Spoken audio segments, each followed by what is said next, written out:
Yeah, what would you say is underrated to learn about so in your journey now learning marketing to where you are now? Yeah. What would you say is something that you've learned along the way, which you've been like, this skill or this knowledge is not appreciated as much as it should be?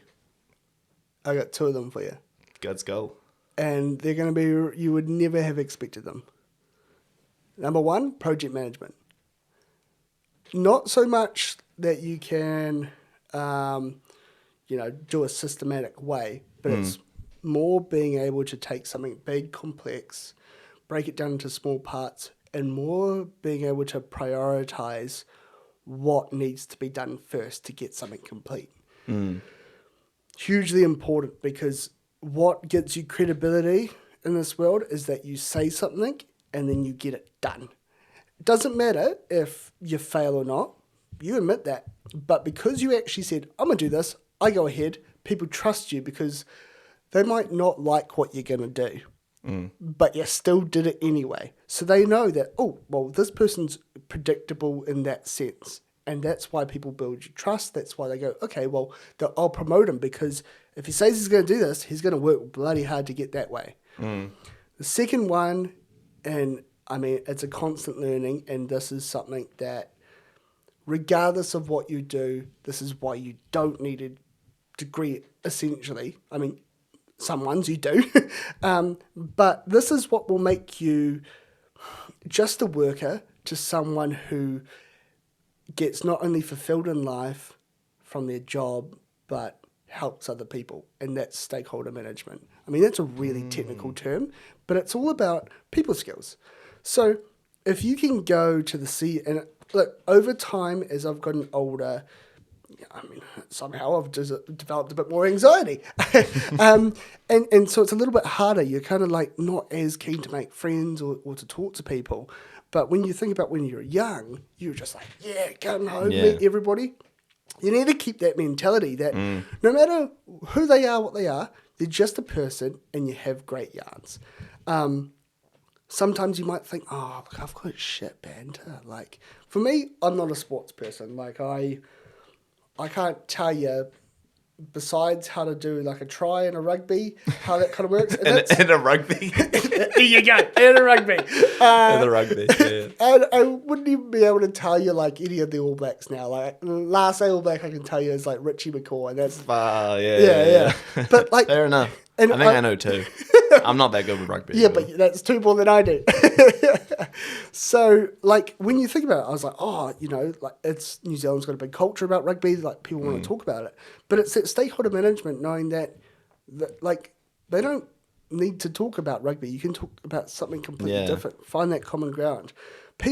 Some people might like to talk about, like, how we're talking about marketing. But some people might see marketing as just a job. Yeah. But there'll be other things that they're quite interested in. And it could be catch their attention, right? That's it. But then also, everybody's got different kind of priorities in life, and that affects how they work or how they engage. And it's knowing how to read another person and hop in their shoes and be like, this person is going to hate me if I do 3 meetings a week. Yeah. They're just like, they're gonna hate it. And so if you know that one person, they love meetings, they love being able to talk and discuss and really get that, well, perfect, you can work to that. But generally most people don't. So if you can be like, look, we're going to do this meeting, we're going to be real about it, we're going to just have some chats and go through. And I mean, that's when you're in more of a management side, but even if it's just as a worker, the fact that you can go up and you can just have a general yarn with anyone in the business, like either online.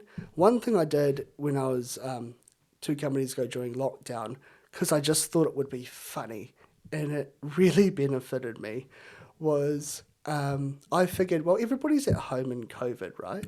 And everybody's just kind of bored, or like you're working, you're not kind of working. So I would just call random people at random times throughout the day. Yeah. And then, like, because it was a global business, like, sometimes the timing would work, and I was like, you know what, I'm just going to give them a call. Yeah. And it's like, hey, bro, how you doing? And they're like, how can I help you and stuff? And like, oh, look, if you got spare time, which I know you do because we're in lockdown, what's going on? And then just you're taking the time to see them more than just a person. Like Yeah, it's like, not just a coworker. It's not just like an employee. Yeah. that's it. And it's all about managing, like, not only on a personal level, but in a professional level. Like,